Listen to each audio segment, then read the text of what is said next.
এখন আমি বানাবো বেরেস্তা চিকেন। তার জন্য এখানে নিয়েছি চিকেন, পরিমাণ মতো পেঁয়াজ কুচি। উনুনটা জ্বালিয়ে নিব।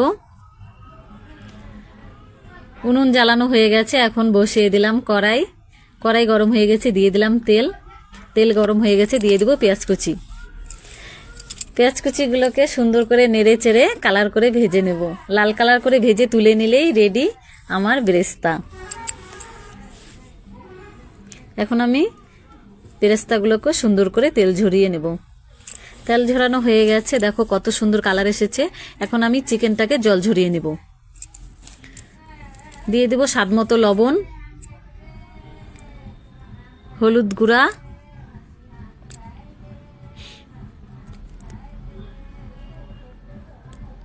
জিরে গুঁড়ো,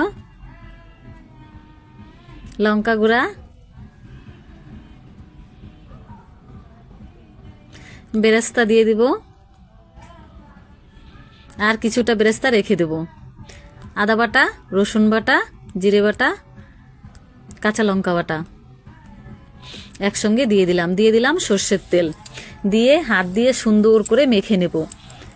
আর দিলাম গরম মশলার গুঁড়া, ধনে গুঁড়া। হাতের সাহায্যে সুন্দর করে মেখে নেব। দেখো কত সুন্দর চেন উঠে গেছে একদম।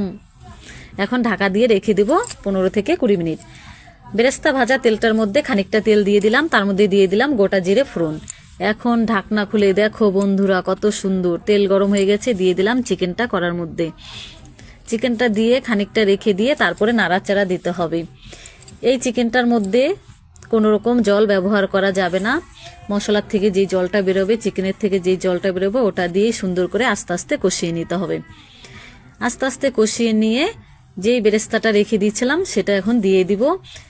দিয়েই রেডি আমার চিকেন বেরেস্তা। খুব সহজেই তাড়াতাড়ি রান্না হয়ে যায়, ভাত বা রুটি যে কোনো কিছুর সাথেই এটা খাওয়া যায়।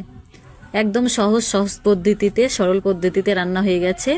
কার কার পছন্দ এরকম চিকেন বেরেস্তা? শীতের সময় গরম গরম ঠান্ডার মধ্যে সবার পছন্দ। ভালো থাকবে, সুস্থ থাকবে। ভিডিওটা দেখার জন্য